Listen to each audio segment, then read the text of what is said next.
요나서는 참 독특한 선지자였습니다. 그리고 성격이 만만치 않은 선지자였습니다. 성경은 그 태초에 하나님이 천지를 창조하셨다라고 시작합니다. 그 이후에 과학 문명은 대단한 업적을 남겼죠. 이 업적을 제대로 탐구해 보면 우리는 절대적인 어떤 신의 영역에 다다르게 됩니다.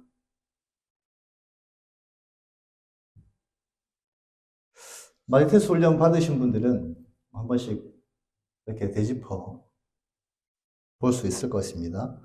오늘날 우리가 누리는 이 과학 문명, 이 근원, 이 소스를 찾아 올라가다 보면 우리는 절대자, 곧 어떤 신의 영역을 인식할 수밖에 없다는 것입니다.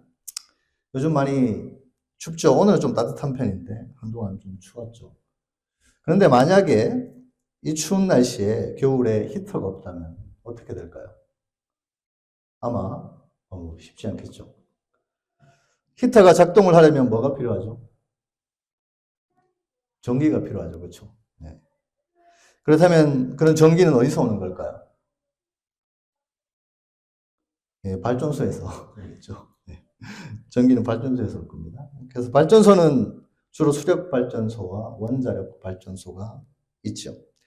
근데 수력 발전의 전기의 그 근원, 그 소스는 어딜까요?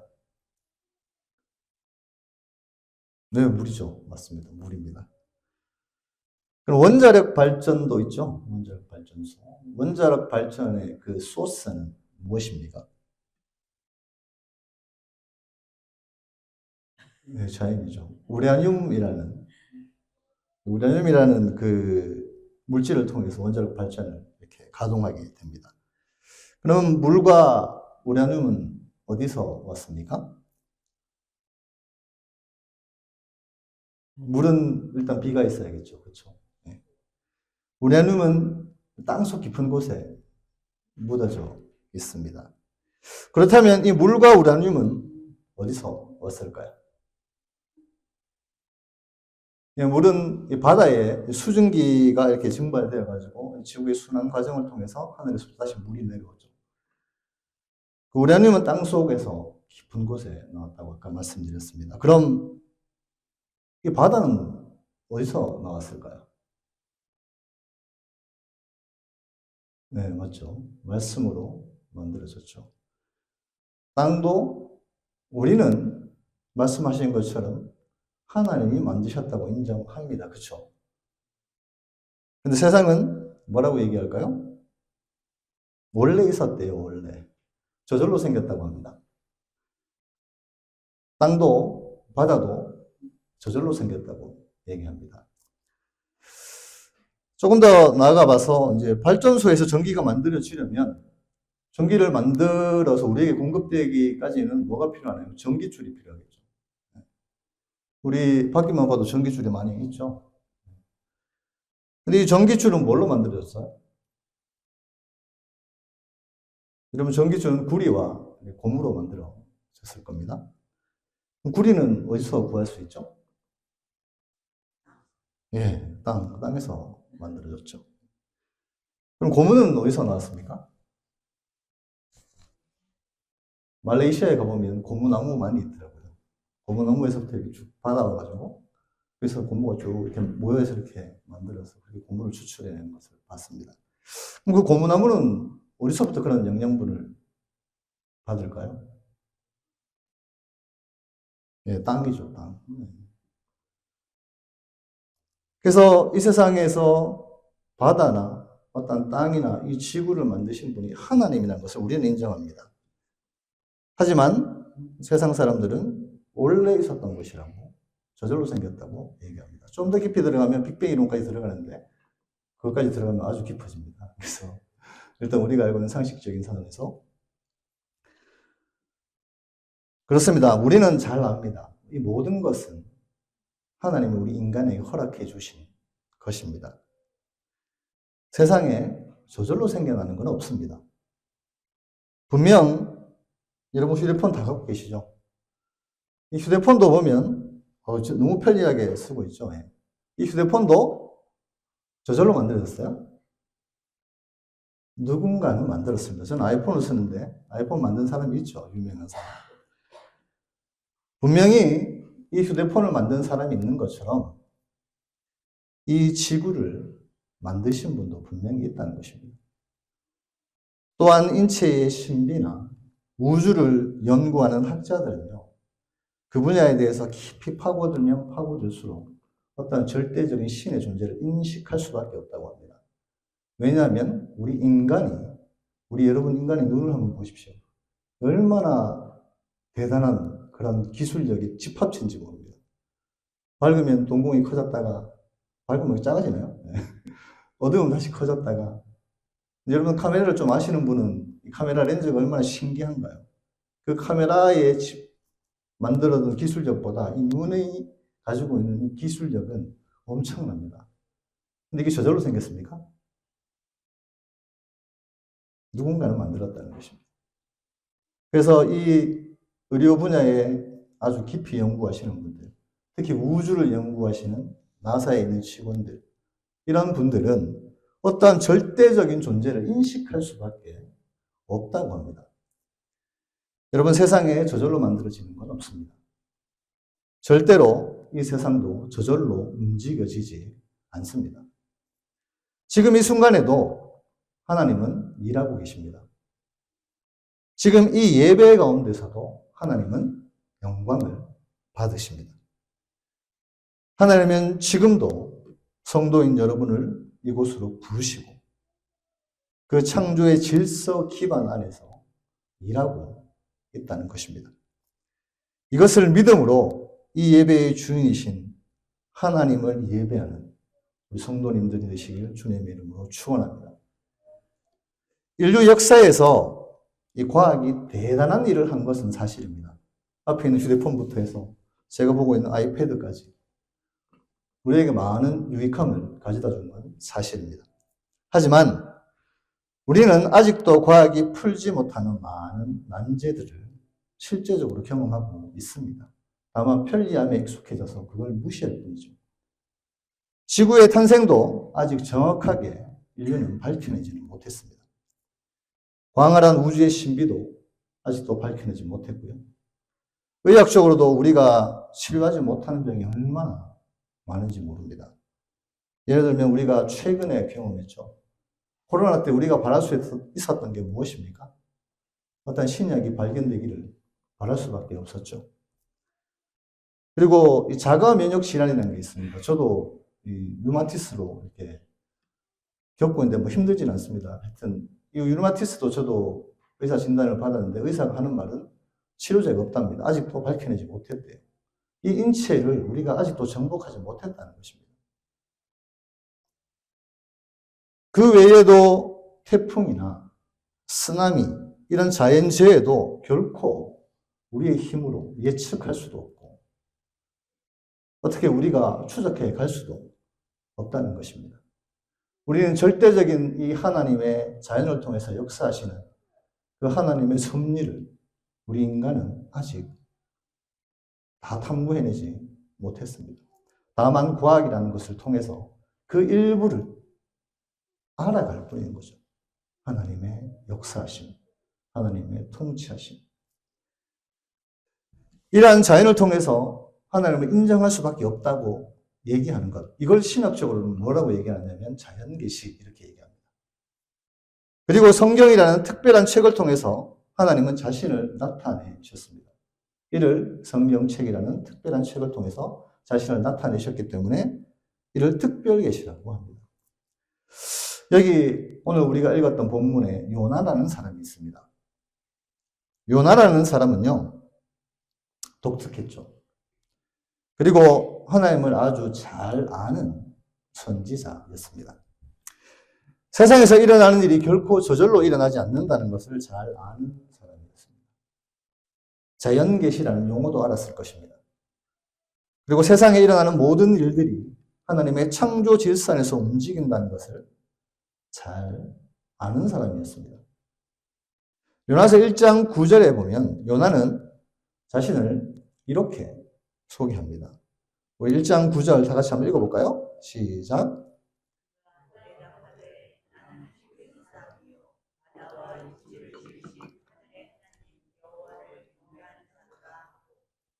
예, 이 말씀을 보면 요나는 히브리 민족 중에 한 명이었다 이렇게 표현하고 있죠. 선지자였습니다. 그리고 선택받은 히브리인 중에 한 명이었죠. 이스라엘 백성이었다는 것입니다. 이스라엘 백성이었기 때문에 이스라엘 백성들은 하나님의 말씀을 믿는 사람들이죠. 그래서 이 특별 계시도 아마 믿었을 가능성이 아주 높죠. 요나는 바다와 육지가 저절로 만들어지지 않았고 또 하나님의 창조 질서 안에서 만들어졌음을 분명히 얘기하고 있습니다. 바다와 육지를 지으신 하나님을 고백하고 있죠. 오늘 요나서를 잘 이해하기 위해서 제가 몇 가지 설정을 하도록 하겠습니다. 우리 금방 황 집사님이 되게 은혜로운 간증도 해주셨고 강 집사님도 은혜로운 간증을 해주셨는데 이 훈련을 통해서 많은 은혜를 받았습니다. 그래서 하나님의 오래 참으심에 대해서 말씀해 주셨고 또 하나님의 자비하심 그런 것들을 경험했다고 이렇게 말씀해 주셨습니다. 참 하나님께서 기뻐하지 않으실까 생각해 보게 됩니다. 그런데 우리 교회가 시간이 지나서 많은 사람들이 모였습니다. 이제 그렇다고 가정을 하는 겁니다. 그런 환상을 가지고 기도하십시오. 그래서 우리 교회가 이제 선교사를 파송해야 될 때가 되었어요. 우리 교회가 드디어 선교사를 파송한다. 얼마나 상상만 해도 하나님 얼마나 영광 받으실까요? 그래서 제가 이 황 집사님 은혜를 되게 많이 받았기 때문에 우리 황 집사님을 일본으로 보내야겠다 이렇게 마음을 먹었습니다. 그래서 집사님 그 일본의 수도인 도쿄로 가서 그 복음을 좀 전해달라고 제가 부탁을 했습니다. 근데 우리 황 집사님이 제가 뭘 부탁을 하면 이렇게 잘 거절을 잘 안 해요. 그래서 목사님 시키니까 황 집사님 어쩔 수 없이 못 이기는 척, 순 목사님 시키니까 그래도 가야겠다. 그러면서 가기로 결정을 합니다. 근데 황 집사님은 대한민국의 피가 흐르는 사람이죠. 그 한국의 국민들의 대부분이 일본을 좀 어떻게 생각하나요? 지금은 많이 좋아졌습니다. 근데 옛날 분들은 되게 안 좋게 생각해요. 역사적으로 아픔을 겪었기 때문에. 그래서 바라보는 시선들이 좋나요? 나쁘나요? 조금 나쁩니다. 예를 들면 지금도 이슈가 되고 있죠. 독도에 대한 문제들. 이런 문제들을 자꾸 우리 땅인데 자기 땅이라고 얘기하고 또 과거에 일본이 우리나라에게 했던 그런 많은 만행들이 있죠. 저는 경험을 안 해봤기 때문에 모르는데 그로 인해 가지고 우리에게 많은 고통을 준 건 사실이었습니다. 이렇듯 대부분의 한국 사람들이 일본에 대한 좋지 않은 감정을 가지고 있습니다. 그런데 황 집사님도 그걸 가지고 있었던 거죠. 그래서 황 집사님은 이 송 목사님 시키니까 어쩔 수 없이 억지로 순종하는 척 이렇게 일본으로 향합니다. 그런데 일본에 대해 생각하면 생각할수록 어때요? 괘씸한 거예요. 또 TV 뉴스에는 갑자기 위안부 할머니들이 나오는 거예요. 그러다 보니까 이 황 집사님이 이 사람들 생각하고 TV에서 나오는 것들 보니까 괘씸한 겁니다. 일본 사람들이 복음을 들을 자격이 있을까? 그리고 불평을 합니다. 왜 손 목사님은 본인이 직접 가시면 되지? 본인 선교에 관심도 많으시면서 그러면서 왜 나한테 일본으로 가라고 했지? 투덜대면서 일단은 부산항으로 먼저 가게 됩니다. 여기서 부산항은 어딜까요? 요옥바입니다. 성경에 나오는 요옥바입니다. 그런데 자꾸 생각이 나는 거예요. 일본이 용서가 안 되는 거예요. 거기서 복음을 전한다는 게 아무리 생각해도 용납이 안 되는 거예요. 그래서 황 집사님은 도쿄로 가지 않고 홍콩으로 가게 됩니다. 홍콩은 어딜까요, 성경에? 다시스로 가야겠죠, 다시스. 그래서 다시스로 가는 홍콩으로 가는 배를 탔습니다. 황 집사님 혹여나 손 목사님 아는 사람이 그 배 안에 있을까봐 배 제일 아래 숨어가지고 드르륵 코를 골고 이렇게 자고 있었습니다. 그런데 웬걸요? 태풍이 부는 겁니다. 태풍이. 태풍 때문에 배 안에 있는 사람들이 다 죽게 되었습니다. 그래서 배 안에 있는 사람들이 서로 수군거리기 시작합니다. 이 태풍이 누구 때문에 왔는지 제비를 보면서 한번 알아보자는 거예요. 근데 황 집사님이 딱 걸려버렸습니다. 그래서 황 집사님은 사람들에 의해서 물에 던져지게 됩니다. 설정입니다. 아시죠? 그때 마침 바다에 커다란 물고기가 나타나서 황 집사님을 물고 삼키게 됩니다. 그렇게 3일 뱃속에서 있는데 답답하겠어요? 안 하겠어요? 그리고 생각이 조금 바뀌게 됩니다. 야, 손 목사님이 일본 가라고 했는데 내가 불순종하고 다시스 홍콩으로 안 가고 홍콩으로 가서 이런 일이 생겼나 보다. 그래서 하나님께 잘못했다고 막 회개를 합니다. 근데 그 황 집사님이 다시 마음을 바꾸고 야, 이제 일본으로 가야겠다. 이렇게 마음을 딱 먹으니까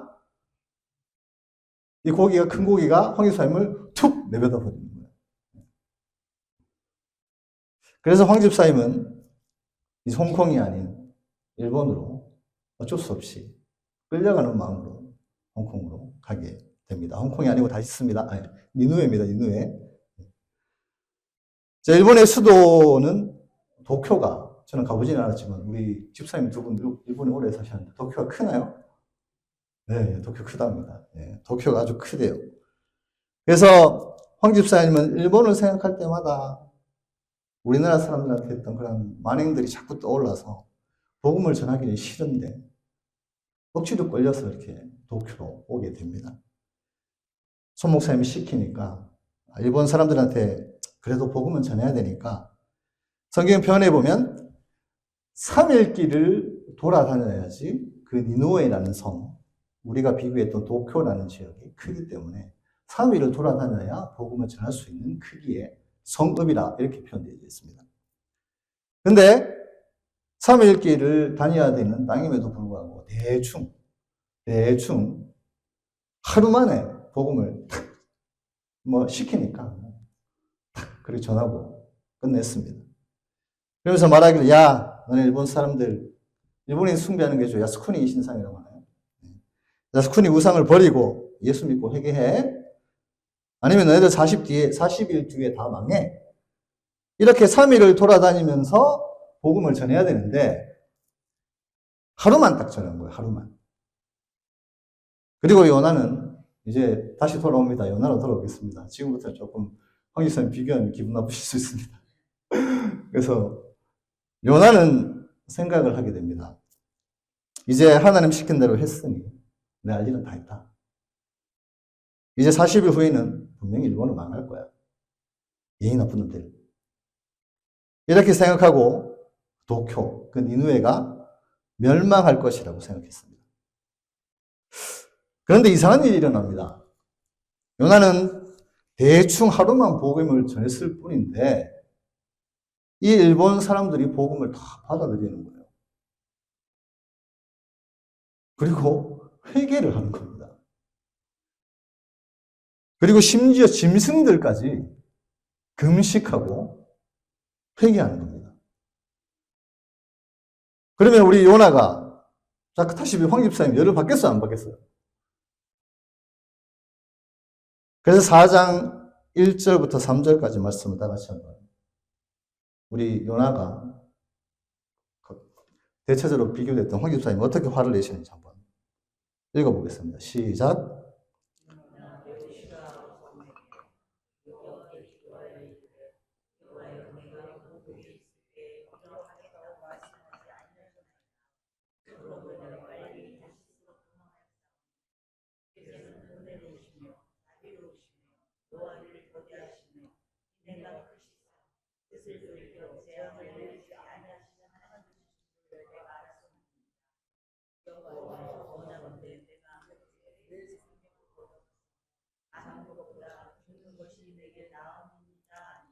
네, 1절에는 성이 나서 화가 났다고 합니다.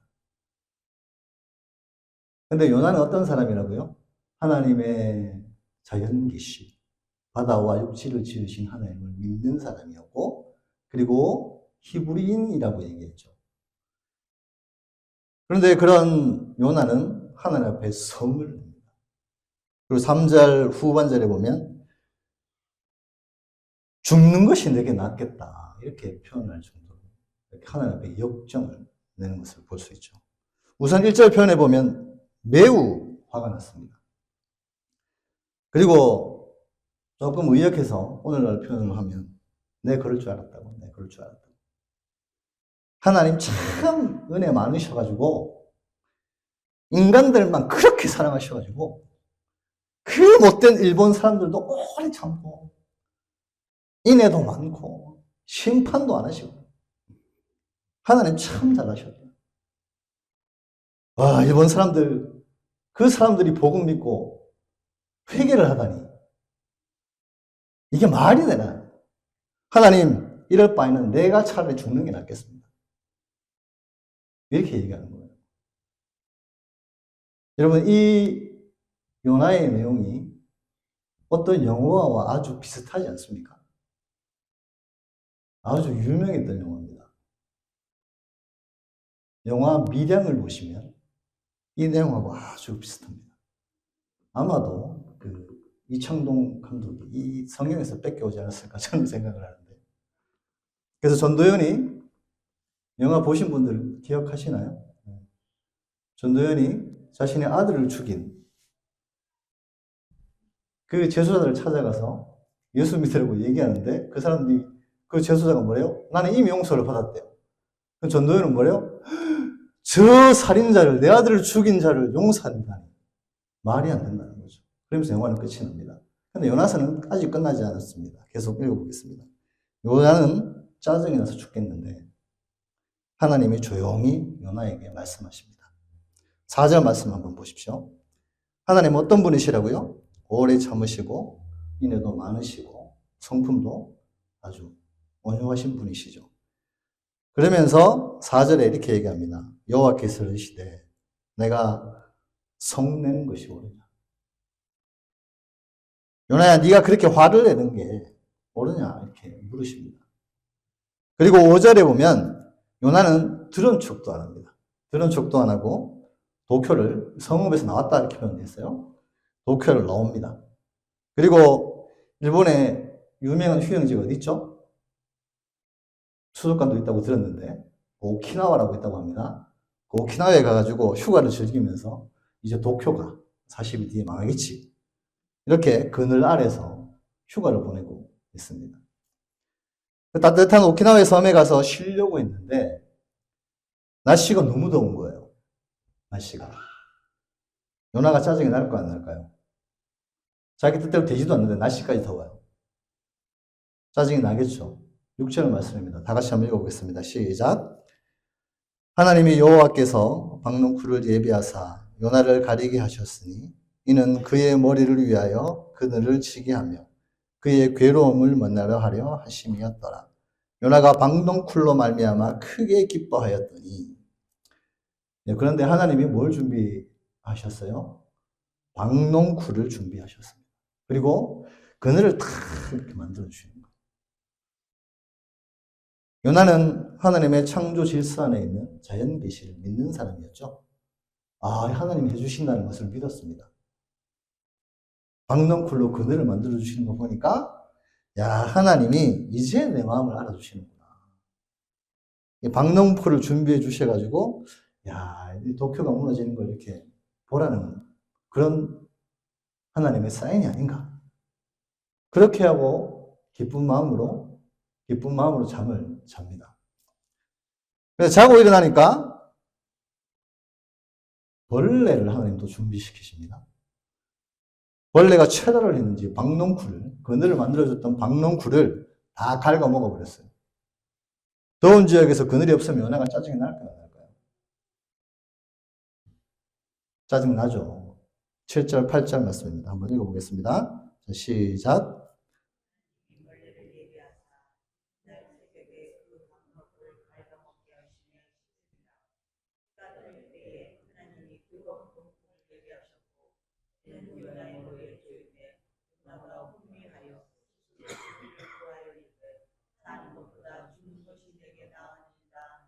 네. 요나는 뭐 자기 목숨 여러 개 되나 봐요. 그리고 얘기하죠. 내가 사는 것보다 죽는 게 낫겠다고. 그런데 하나님 이 뜨거운 동풍까지 불게 하시니까 짜증이 불쾌치수가 하늘을 치솟는 겁니다. 주님 이거 뭐 하십니까 지금? 박넝쿨로 덮어주실 때는 언제고? 하루 만에 이거 장난치시니? 지금 이 맥락이 그렇습니다. 요나의 자세가. 그리고 뜨거운 동풍까지 불게 하니까 여러분 더운 날씨 기억하죠? 한국에. 거기까지 뭐 엄청난 동풍까지 부는 거예요. 그런데 우리 하나님 어떤 분이세요? 오래 참으시는 분이시죠. 인자하신 분이시죠. 요나는 그렇게 성을 내고 화를 내지만 하나님은 젠틀하게 다시 요나에게 말씀하십니다. 10절입니다. 한번 읽어보겠습니다. 10절, 11절 시작.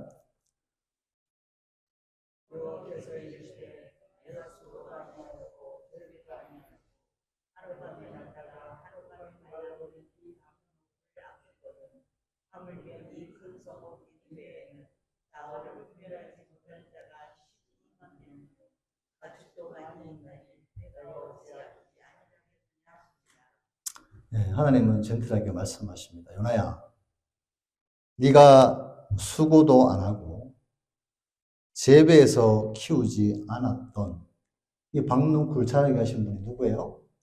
하나님이시죠. 이거 거두가신 분은 누구세요? 하나님이시죠. 그래서 재배도 키우지도 않았던 이 박농쿨을 네가 그렇게 아꼈는데 도쿄에는 좌우를 분별하지 못하고 세상의 헛된 것을 쫓아가는 그런 사람만 12만 명이라고 얘기합니다. 그리고 그 가축도 있지 않느냐라고 얘기합니다. 근데 내가 어찌 그들을 아끼지 아니하겠느냐 라고 말씀하십니다. 그리고 요나서는 더 이상 기록을 말하지 않습니다. 마치 영화의 결말을 모르는데 끝나버리는 듯한 그런 느낌으로 마무리를 하고 있죠. 하나님은 요나라는 독특하고 또 성깔 있는 이 선지자를 통해서 오늘도 우리에게 무슨 말씀을 하시고자 원하십니다. 마치 영화의 결말을 모르는 것처럼 요나서를 통해서 하나님은 우리에게 무슨 말씀을 하기를 원하실까요? 요나서는 4장 10절로 끝이 납니다. 11절로 끝이 납니다. 근데 만약 제가 12절을 쓸 수 있다면 이렇게 쓰지 않았을까 생각해 봅니다. 4장 12절 뭐라고 썼을까요? 헐이라고 썼을 것 같습니다. 하나님은 요나를 깨우치기 위해서 많은 것들을 예비하셨죠. 태풍을 예비하셨습니다. 큰 물고기도 예비하셨죠. 박농쿨도 예비하셨고 또 벌레도 예비하셨고 또 뜨거운 동풍도 예비하셨습니다. 요나는 하나님의 그 놀라우신 은혜, 인내, 자비를 입술로는 고백했습니다. 하지만 그걸 보여주신 분은 누구십니까? 하나님이 보여주셨죠.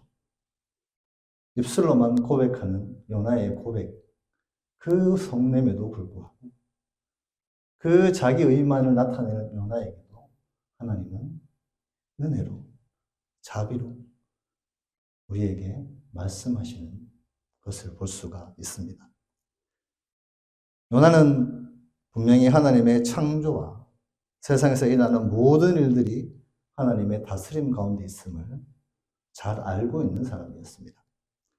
또한 그는 하나님의 은혜를 알고 하나님의 자비로우심, 하나님의 노하시기를 더디하시는 인애가 크신 하나님 알고 있었습니다. 하지만 그의 행동은 어땠나요? 성내고 자기 주장을 펼치고 하나님께 따지고 있습니다. 요나가 참 한심해 보일 수도 있죠. 그런데 가만히 생각해 보면 이게 저희 모습입니다. 하나님의 통치를 인정하고 하나님의 은혜로우심, 하나님의 자비로우심, 하나님의 오래 참으심은 알면서도 하나님 앞에 우리는 때로는 성을 내기도 하고 때로는 내 주장을 펼치기도 하고 하나님께 따지는 모습이 있다는 것입니다. 요나는 히브리인으로서 자기 민족에 사로잡혀서 과거의 아픔과 상처에만 머물러 있는 것을 볼 수 있습니다. 그리고 얘기합니다. 자기의 이 옳은 뜻이 자기가 죽는 것보다 낫겠다고 그렇게 얘기하는 것을 볼 수 있습니다. 하나님의 창조 질서를 알았고 하나님의 성품도 알았지만 하나 모르는 것이 있었습니다. 하나님의 마음이었습니다. 그 하나님의 마음은 무엇이었습니까? 좌우를 분별하지 못하는 니느웨의 오늘 제가 쉽게 이해하기 위해 설명드린 도쿄의 12만 명이 더 넘겠지만 12만 명의 잃어버린 영혼들, 그들을 향한 하나님의 마음을 몰랐던 것입니다. 오늘날 믿는 우리들도 하나님의 창조와 다스리심, 하나님의 성품을 고백하고 안다고 합니다. 여전히 내 주장으로, 내 아집으로 화를 내고 내 상처, 내 아픔에 매여서 때로는 하나님의 마음을 모르고 살아갈 때가 많이 있다는 것입니다. 여러분, 우리 주위를 한번 돌아보십시오. 주위에는 캐나다 원주민들이 얼마나 많은 아픔을 갖고 있는지 모릅니다. 이제 말씀을 마치기를 원하는데요. 이 캐나다 원주민들을 생각할 때 하나님은 우리에게 말씀하십니다. 좌우를 분별하지 못하는 이 캐나다 원주민들. 그리고 캐나다에 거주하면서도 하나님을 알지 못해 좌우를 분별하지 못하는 12만 명. 그 사람들, 그 영혼들을 여러분은 어떤 마음으로 바라보고 있습니까? 이들을 향한 하나님의 뜻은 무엇이며 하나님의 마음은 무엇일까요?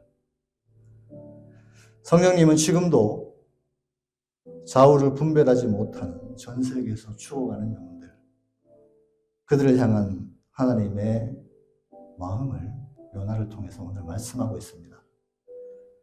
예수님이 이 땅에 오셨습니다. 왜 오셨습니까? 세상에 좌우를 분별하지 못하는 많은 영혼들을 구하기 위해서 이 땅에 오셨죠.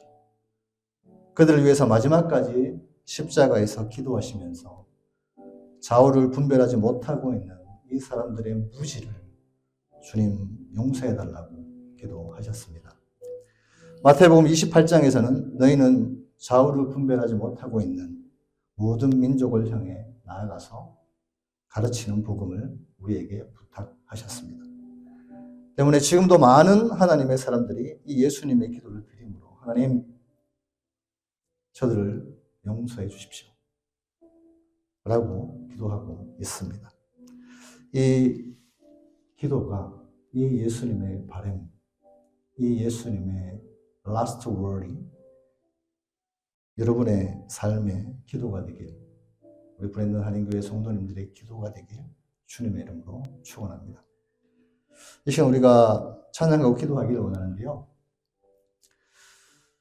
하나님, 오늘 내가 기도할 때에 하나님 내 것, 내 죄, 내 상처, 내 아픔, 내가 하나님 앞에 있으면서 하나님의 인자하심과 은혜로움을 입술로는 얘기하지만 하나님의 마음을 알지 못해 하나님의 마음을 시원케 여기지 못하는 마음들이 있으면 하나님 앞에 이렇게 고백했으면 좋겠습니다. 하나님, 내 마음 가운데 하나님의 마음 주십시오.